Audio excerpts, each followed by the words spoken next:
You're watching BattleCast PrimeTime on Command & Conquer TV. APOC breaks out of his corner and invades Leipzig, Germany. Find out what happens behind closed doors at the massive Games Convention. Buy. It's time to sell gold and stock up on Tiberium. Hear why the green crystals become even more sacred in patch 1.09. Plus, what happened in the 16 years between Firestorm and CNC3? Kane's Wrath designer Sam Bass has all the answers. And was your match good enough to make the BattleCast 5? BattleCast PrimeTime starts now.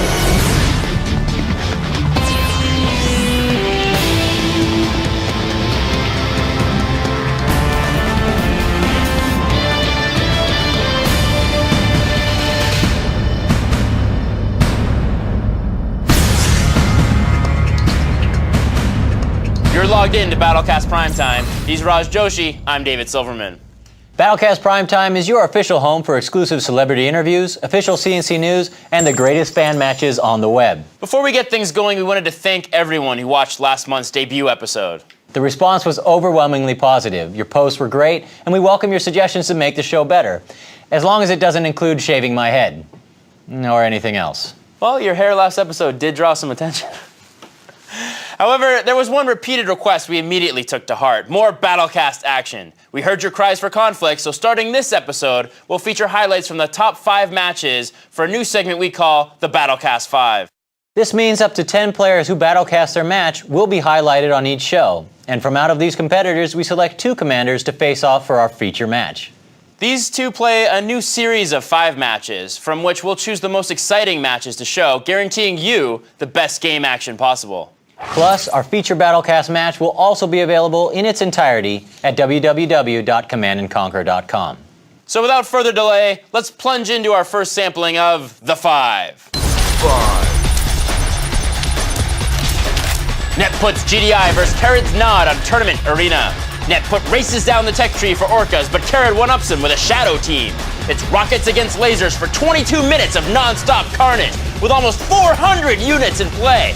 But it's not just Scorpion spam with Carrod. His Catalyst missiles and EMP-enabled Raider buggies help him pull off the W. 4. On Tournament Arena, it's a screen mirror between Kaifire and the Atreides. The Atreides drops a foundry, then moves his drone platform south, harvesting all 3 tip fields right out of the gate. Kaifire, losing the money game, sends in the Mastermind. He grabs a refinery just long enough to throw down a signal transmitter and call a mothership. The Atreides counters with the stasis field, buying him time to mount a defense and finish off the mothership. 20 minutes into the match, and it's game over for Kaifire. Wait, no, what's that in the sky? A bird? A plane? No, it's another mothership. The Atreides failed to take out the signal transmitter. Devastation! With just 1 refinery left, Kaifire gets the win. 3.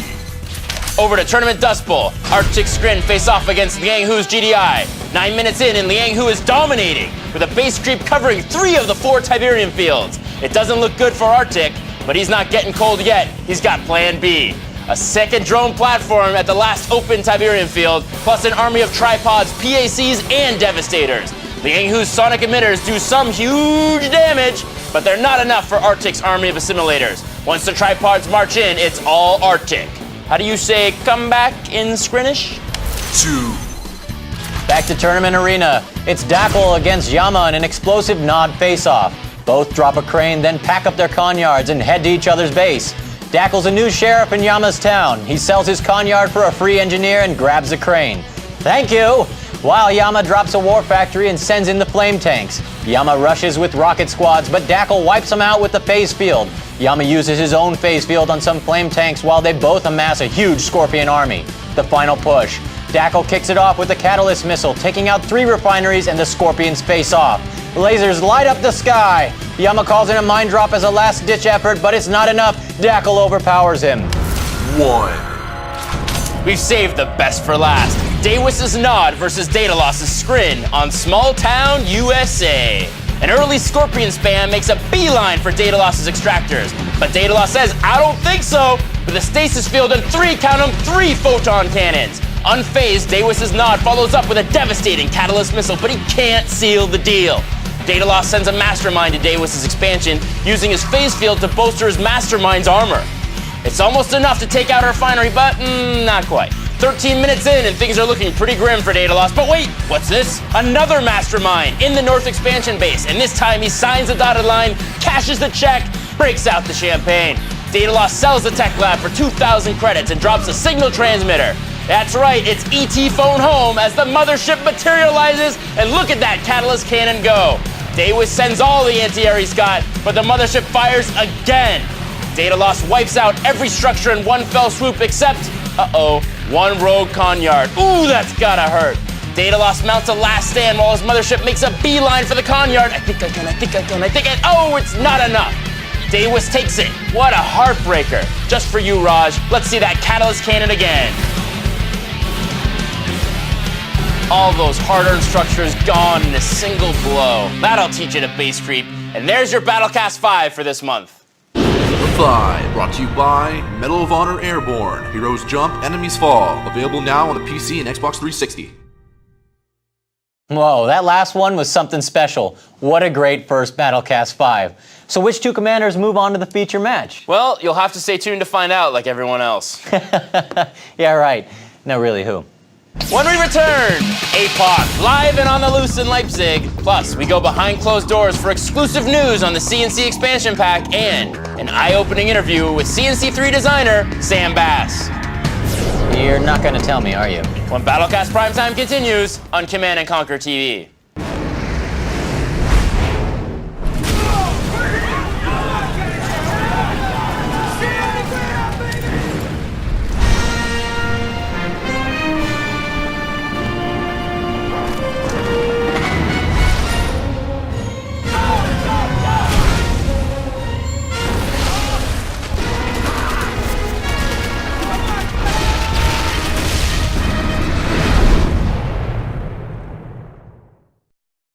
It's a celebrated center of commerce, a European capital of culture, a Deutsche dreamland nestled near the confluence of the Pleiße, Partha, and Weisse Elster rivers. Ah yes, Leipzig, Germany, nicknamed Little Paris. Leipzig has been home to celebrated historical figures like Bach, Nietzsche, Mendelssohn, Wagner, Lindemann. Lindemann? Yeah, Till Lindemann, lead vocalist of the German heavy metal rock band Rammstein. Dude, they are awesome. I'll stick with Survivor. And now Leipzig can add another notch in its belt of celebrity, as home to one of the biggest game conventions in the world, known aptly as the Games Convention. For more on this event that over 185,000 people witnessed, let's now turn to APOC's Corner.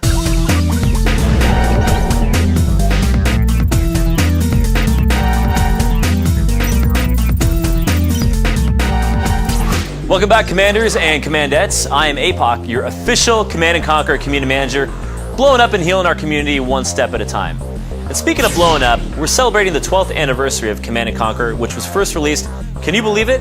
A dozen years ago on August 31st, 1995. 12 years of Tiberium, 12 years of Red Alert, 12 years of Kane, 12 years of one massive fan community, and over 25 million worldwide copies in your hands. Command & Conquer has stood the test of time and become a classic legacy amongst video games' most enduring and successful franchises. I am truly honored to have been your community manager for over 2.5 years of that legacy thus far, and I really appreciate your support and friendship. I'd also like to take a moment now to recognize our longest running fan site, www.cncden.com, commanded by our friendly community leader, Lion, since 1997. As one of our most loyal and respected community leaders, we are awarding you the first ever CNC Community Legacy Achievement Award. Congratulations, Lion. We'll be in touch soon. So now let's get down to business. The first official season for the Command & Conquer League has finally started for our competitive multiplayer 1v1 ladder. The season will go on for 3 months with multiple qualification days for the final championship tournament. The top commander at the end of the season will receive a nice Tiberium colored check for $5,000. We also have more cash prizes and goodies sponsored by our friends at Logitech to give away an award to the runner-ups and other lucky players on our ladder. To enter the ladder season, all you need to do is log online to CNC3, play a ranked match on our 1v1 ladder, win, don't cheat or disconnect if you lose, and most of all, keep playing.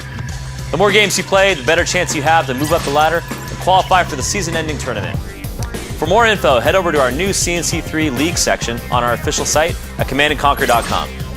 The Mod SDK has now been officially released, and if you haven't heard, we've already released an updated version which addresses various technical improvements and more information and art assets so you can really maximize your mods.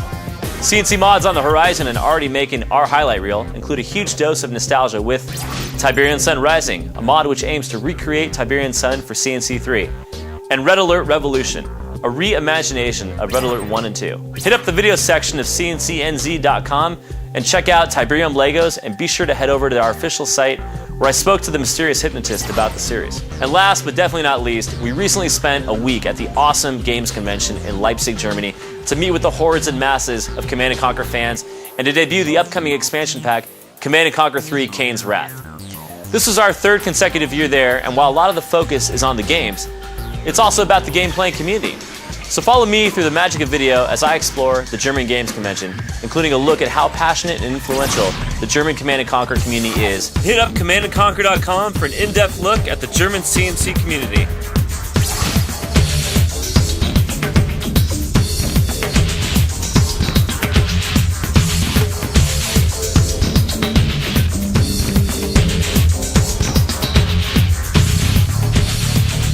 Are you Kane's biggest fan?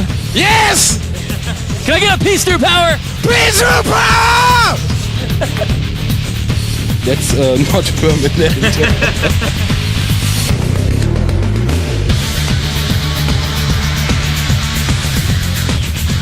What's your favorite Command & Conquer game? 3. Tiberian Sun. Like.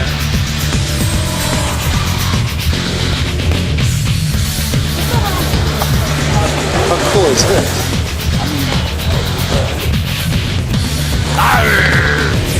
That's all for now. Tune in for more updates next episode. And remember, every day is Community Day. Back to you, Dave and Raj. Danke, Apoc. Great stuff. And we're still not done yet. We still have more big news from Leipzig coming up. But now it's time to turn our attention back to the main event and reveal the two commanders who will be facing off in our featured match. Keeping with our international theme, both our competitors today come from Central Europe.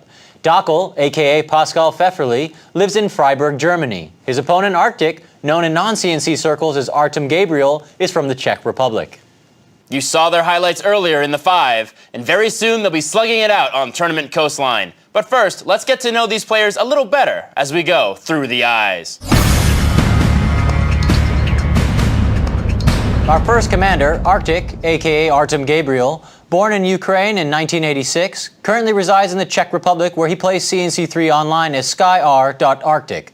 Artem started playing CNC with Red Alert 2 and says he only picked up Tiberium Wars so he could compete in the World Cyber Games Championships. Offline he plays soccer and practices judo when he's not studying technology at the university in Liberec.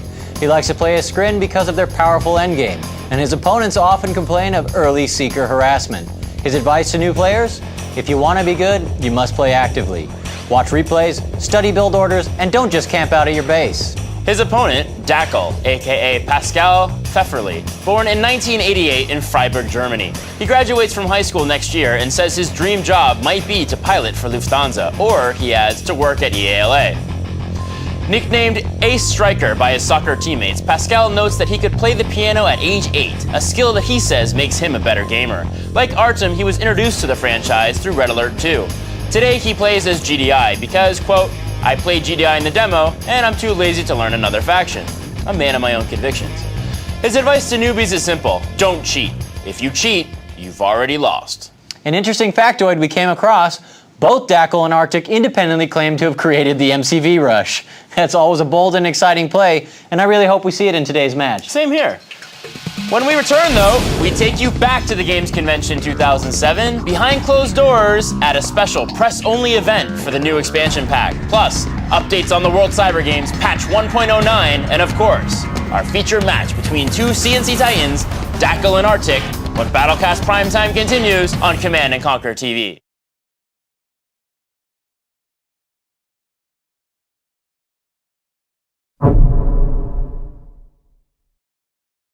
If you gotta get in the game, you gotta get with the family. Homer, Marge, Lisa, and Bart. Don't you understand, son? Your whole life has been a video game. This fall, roll with your homies. Cool. I started this riot in the name of decency.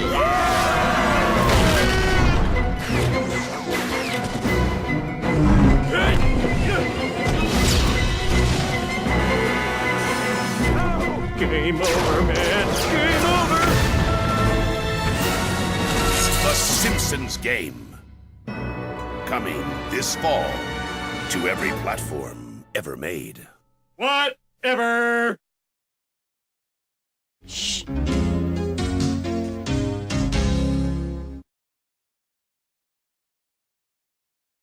Welcome back. I'm Raj Joshi.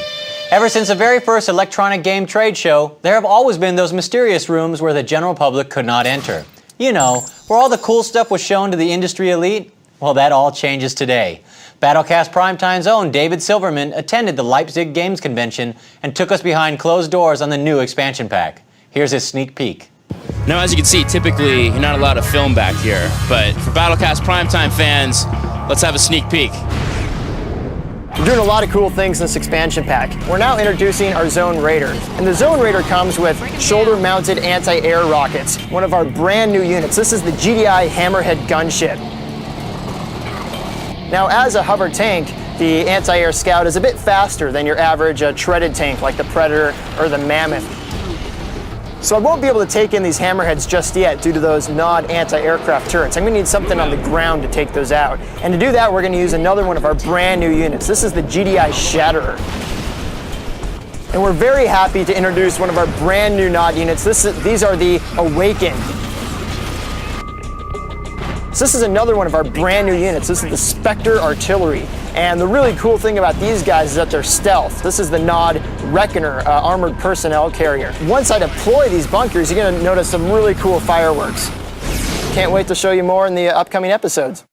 If you'd like to see the entire Behind Closed Doors presentation, it's posted at www.battlecastprimetime.com. Welcome back, David. You seem to have made it back in record time. Well, you know, the whole time zone thing kind of works in your favor coming back. In any event, we'll return to more expansion pack news along with a very special guest in just a few moments. But first, let's take a look at what else is new in the Command & Conquer universe from the front. All over the country, CNC players are fighting tooth and nail for a spot at the World Cyber Games US Finals in Orlando, Florida.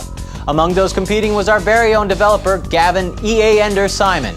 BattleCast PrimeTime was there at the Pacific Regional Finals. Gavin sets his sights on SeekerSpam.exe, aka Sean Teeter. Sean kicks it off with 8 refineries and 4 war factories. In a base creep covering 2/3 of the map, it's Pitbull ready for action. Gavin counters with tripods, taking out an early expansion base, but his victory is short-lived as the Mammoth tanks roll out. Gavin loses the series without a single win. After smashing through Gavin, Sean steamrolled the competition at the US Finals in Orlando to clinch a seat in Seattle for the World Cyber Games Grand Finals. We're pulling for you, Sean.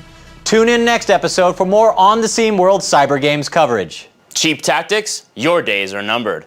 Later this month, EA will be releasing patch 1.09, which includes a host of balance changes that will significantly alter strategies and tactics.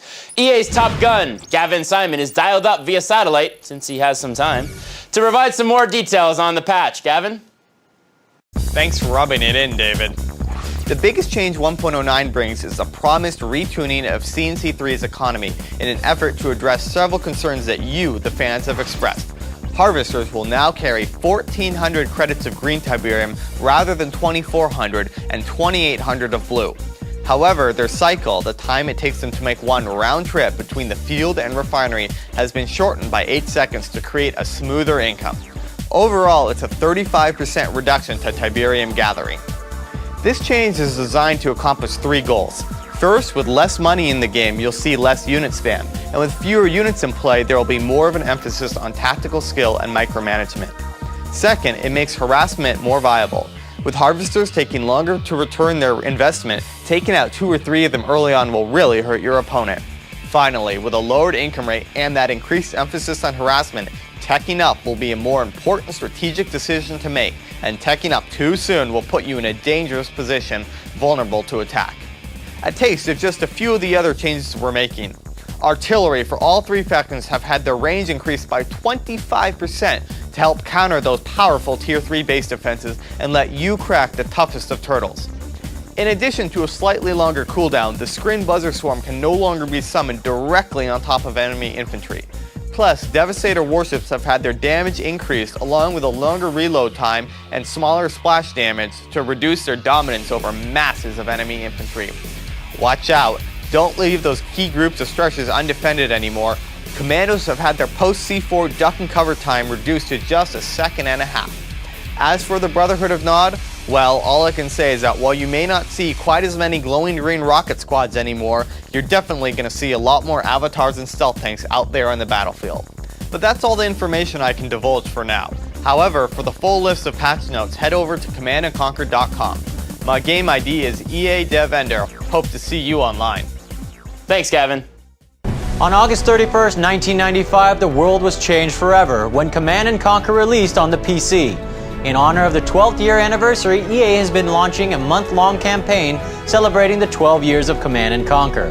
Today, EA continues this celebration by launching cncmovies.com, a site that will contain every FMV cutscene from the original Command & Conquer game through Red Alert 2. Now you can watch Yuri's brain floating in a jar again and again and again and again. Okay, thanks, Raj. So what happened in the 16 years between Firestorm and CNC3? What was the fate of Cabal? What is the secret to Kane's return? If there's one person who may know the answer to these and other life-altering questions, it's CNC designer Sam Bass. Fortunately, we have him in studio. Sam, welcome to BattleCast PrimeTime. Thanks, David. Are you ready, Sam, to face the firing squad? Hell yeah. Sam, before we begin this rapid barrage of questions, let's get to know you a little bit better. I know that you went to UC Santa Barbara to study screenwriting, but since you were 17 years old, you've been involved with games. Why the switch to interactive? Well, David, while I love the movies, as everyone does, in the end, I think that games are an emerging medium where there are all kinds of new and exciting ways to tell stories, ways that we've never really had before. Now, speaking of telling stories, I know that you co-wrote the story for Kane's Wrath. In a universe that spans, multiple games, how do you start? Well, with CNC3, we went back to brass tacks. You got Kane, GDI, Nod, Tiberium. And so here we got a chance with Kane's Wrath to delve a little bit deeper into the canon, into Cabal, into the Tacitus, into the post-Firestorm universe that CNC3 we really just didn't deal with. It's funny you mentioned the Tacitus. On BattleCast Primetime Aftermath, we actually debuted the trailer that was shown at Leipzig with Kane saying the Tacitus is key. Now, there's a lot of people out there who have no idea what the hell the Tacitus is, so please enlighten us. What is the Tacitus, Sam? Well, the Tacitus is an ancient alien device. It's commonly known as a data matrix orb. It's kind of a lexicon of knowledge and information. But there's also more to it than that. Now, while you're on the subject, the silver bullet, why is it key? Can't tell you that, Dave. Come on, Sam, you're on the firing squad. Give me something. You get nothing. What about Cabal? What's the story with him? Is he in the game? Cabal was only the beginning. Anton Slavik? Well, I can confirm that Anton Slavik, who's the former leader of the Black Hand, will be seen in our game, and that the Black Hand themselves will be one of our sub-factions. Now, you mentioned sub-factions. There's sub-factions, there's epic units, there's a global conquest mode. With all of this, how is the story told? Well, we're actually trying to do something a little different, David.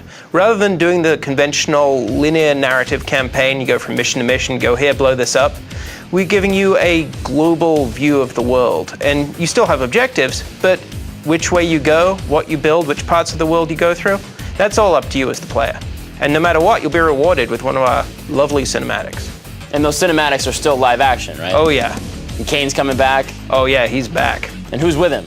I can't tell you. Sam Bass, you've survived the firing squad.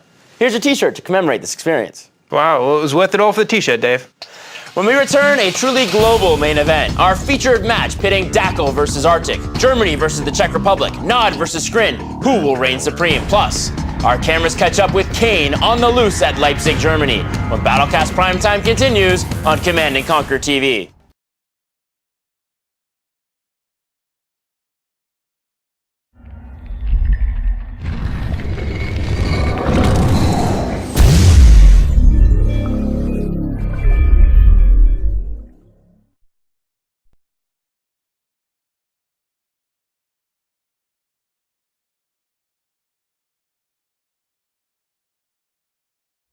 Prepare for ascension.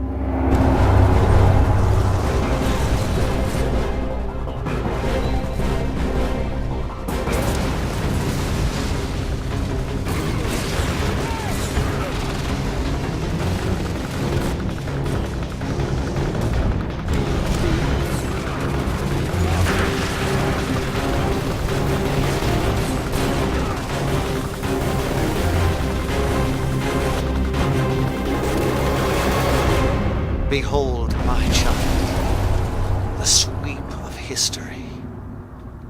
Cabal was only the beginning.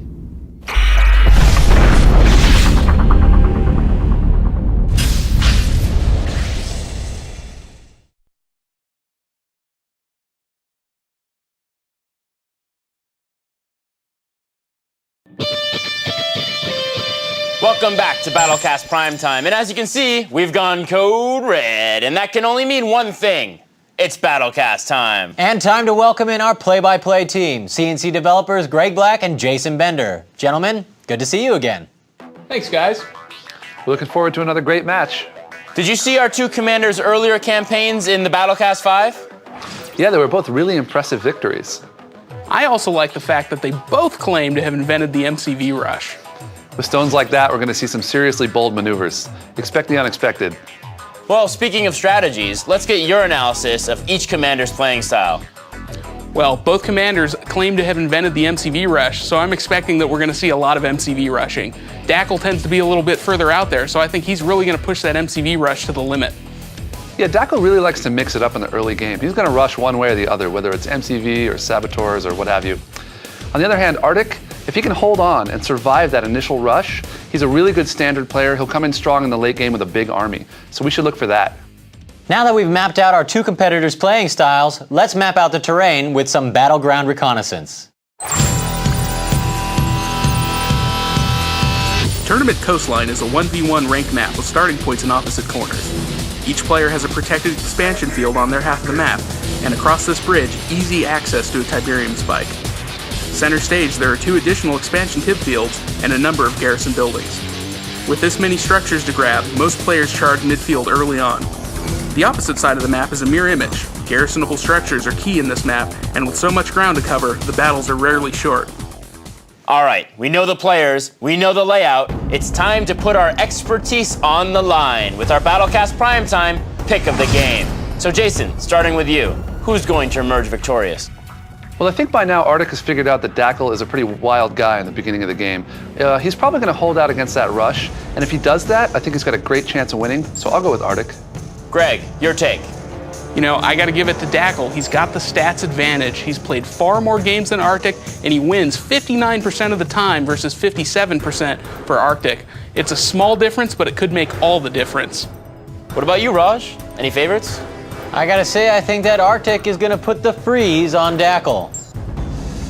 Well, for me, the choice seems clear. I read his bio, so I'm kind of biased. I'm gonna go with Dackel. All right, the windows are closed. The wagers are in. Gentlemen, let's rumble. Today's match, Dackel playing as the Brotherhood of Nod versus Arctic playing as Skrin on Tournament Coastline. And to start off today's battle, we've got Dackel in the southeast corner, going for an early crane build, building a couple power plants, and what's this? Packing up his MCV. Yeah, so what do you think he's going to do with that? I mean, there are a few tactics you can use when you've got your MCV packed up and on the offense. Well, he may, try and go capture an early tib field. We can see Arctic here in the northwest corner is going for an early economy boom. He's got those 2 refineries powered down, probably to get those power plants built without suffering the power down penalty. And look at this, he's bringing up his drone ship. And here's Dackel's MCV, and wow, look at that decoy army just cast on it. I like that, actually. That's pretty cool use of the MCV rush. The decoy might run right past this drone ship. They're going to see each other like boats in the night. So it looks like he's trying to draw the defenses away from Arctic's base so that he can you can use the decoy to get, be they scouts or whatever, away from his real base. And looks like the decoy ran out, it expired. And there we go. There's a single seeker tank, maybe not the best use in the world of an entire MCV decoy. Oh, a couple of buzzers and another right. seeker, but yeah, still not much of a distraction. On the other hand, though, he did build a war factory, and he's packing up again. Where's he going with that thing? Looks like he's getting ready to head north, maybe over to Arctic's base, perhaps? And look at this. Dackel's base just getting annihilated by those seeker tanks. He's losing harvesters right and left. But here comes the counterattack. So that war factory kicked out a single flame tank, which is all you really need to take out an undefended base. Oh, these guys are, clearly base screwing each other. They both essentially attacked their starting bases, but their MCVs are out in the field doing God knows what. So this could be anybody's battle right now. Yeah, he's kind of gone walkabout with that. So now it looks like both of their bases have been significantly damaged, but Arctic is the one that has planted his drone ship and actually actually put a stake in the ground. He's building up a real base, but there's flame tanks. Those flame tanks have diverted over to the secondary base, the new one. Now, it looks like that flame tank got a nerve center, which is pretty handy, but those 2 flame tanks are going up against seeker tanks, which means they're not really going to have much of a chance to take out the rest of the base. Yeah, so it looks like they're going to need some reinforcements, and they're going to get them in the form of... The Nod MCV is now attacking Arctic's base. This is completely unprecedented, not something you see too often, especially considering how few base buildings he's got on the map. And seeing as how also that's an unarmed MCV. So what exactly is he going to do with an MCV, considering it has no weapon? Well, he's got a couple of options. He can either plop the thing down, try and build some base defenses, or maybe a barracks. He can sell it, try and get his engineer out of there and take Arctic's drone platform. So it looks like he's going to go for that saboteur situation where he deploys it, tries to grab the drone platform, and Arctic has one chance here to get out of the way. And there it goes. He's plopped it down, he sold it, and look at this. The drone platform takes off just in the nick of time, saving Arctic's base. Wow, that saboteur is just leaping up, just out of reach. Now he's getting torched by the seeker tanks. It looks like that was a failed attack, costing an MCV and those 2 flame tanks, which we already knew were going to die. So what's this here? So it looks like we're seeing Dackle reverting back to basics. Lots of Scorpion tanks being built, getting ready for an old-fashioned tank rush. But yeah, this looks like a legitimate battle finally. After running around all day, they've got some tanks on tanks now, and he's got yet another MCV out here walking around. What I just can't imagine what he's thinking with all these MCVs. It's crazy. So it seems like, if he wants to take another TIB field and expand there, that's good. But he's just walking these suckers around. He's never really settling in, and that's getting him behind in the arms race here. And we're seeing that he's actually starting to build some forces now, but all he's building is Scorpion tanks, and that's just going to leave him so vulnerable to counterattack by disintegrators. Yeah, that's true, and an army of this size is actually going to come in and do some real damage to him if he's not careful. These disintegrators are already moving around. So here's the problem, right? Arctic has guys all over the map. He's got a big force. He's able to go to all the Tiberium fields at once and see where Dackle's expanded. And now he's got upgraded Devourers and a huge group of them. And so he's way ahead with tanks. This is a huge problem for Dackle. I think he's just split his bases a little too thin across the map, and he doesn't have a concentrated enough force at any one base to really hold off this onslaught. But he does have an air tower, and he has a couple of MCVs walking around. We know he still got the crane going. But look at his economy. He's got 1 refinery there with 3 harvesters. He needs more economy to catch up with the tanks, and now he's so far behind. Unless he just plants all those MCVs right now, gets his conyards cranking out refineries, he's going to be in bad shape. Yeah, and you can see Dackle there has hidden his MCV up in the corner. Somehow Arctic missed it and is now pulling his forces back. So his best bet would have been to deploy there and then take that base, since he knows Arctic's not going to come back and check it out, since he thinks it's clear, while his real base, his primary base, is getting wiped out. Yeah, there's really nothing here. And oh my God, Jason, another MCV. Hey, wait, this one's cloaked. That's true. This could turn the tide of the battle. This cloaked MCV with no weapons. And look at this, Dackle's main base just falling to these Devourer tanks. This is not pretty. He's had those tanks for a while, so this cloaked MCV is desperately trying to get away while he watches his opponent build air structures. Yeah, and I'm guessing that when Arctic went to place that air structure, he probably noticed that he couldn't place it and figured out that there was a stealth unit down there. Yeah, which is going to be a cue for his massive army, which is now on a search and destroy mission to wipe out whatever it can find. Yeah, this is bad news for Dackle all around. We've got a Skrin Air Force coming in to finish off one of the MCVs. The entire ground forces of the Skrin taking out the northern MCV, like and I'm guessing this is going to be a good game right now. Yeah, there it goes. Yeah, well played by Arctic. Interesting tactics, Dackle.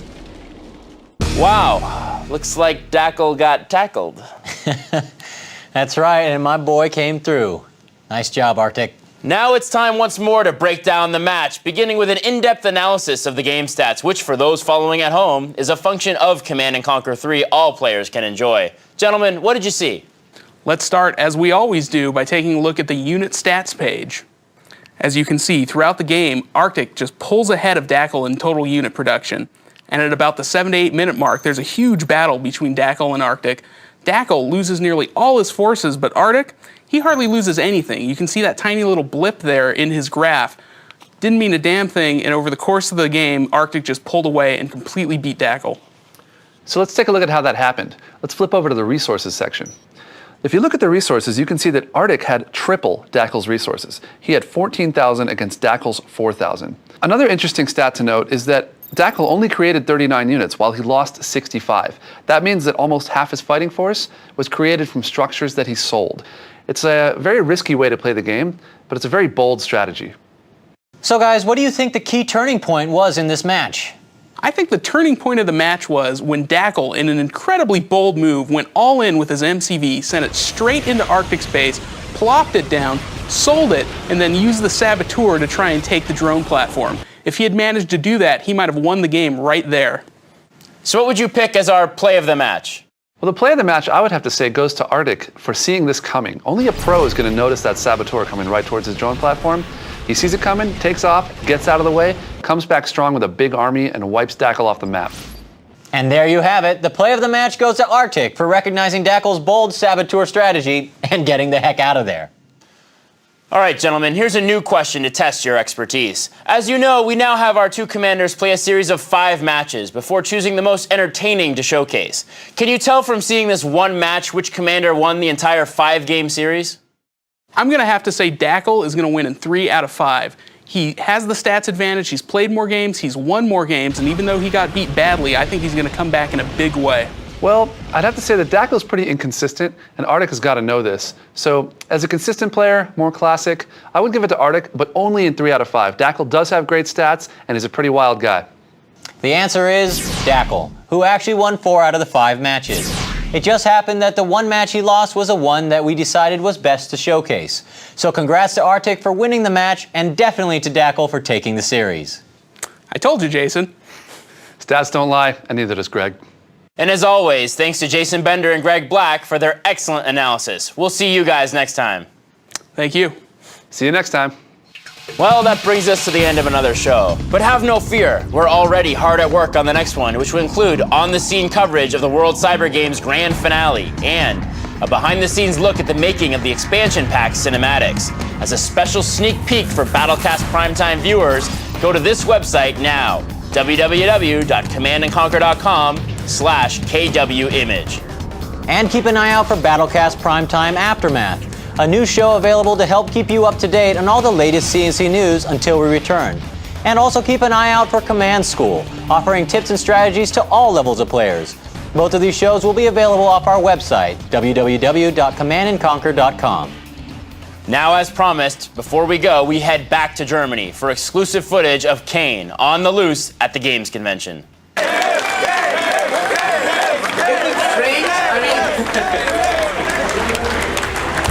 That's the funniest thing I've ever seen in my life. Life-size pictures of me. Everyone should get one. I want one. Yeah, we will get you one. Thank you, thank you. Thank you very much. Hello, Leipzig. Thanks again for watching. And don't forget to Battlecast your next match for a shot to be featured here on Battlecast Primetime. For Raj Joshi, I'm David Silverman, and we'll see you on the battlefield.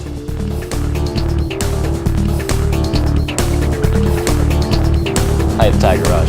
Rockin' all, Dave.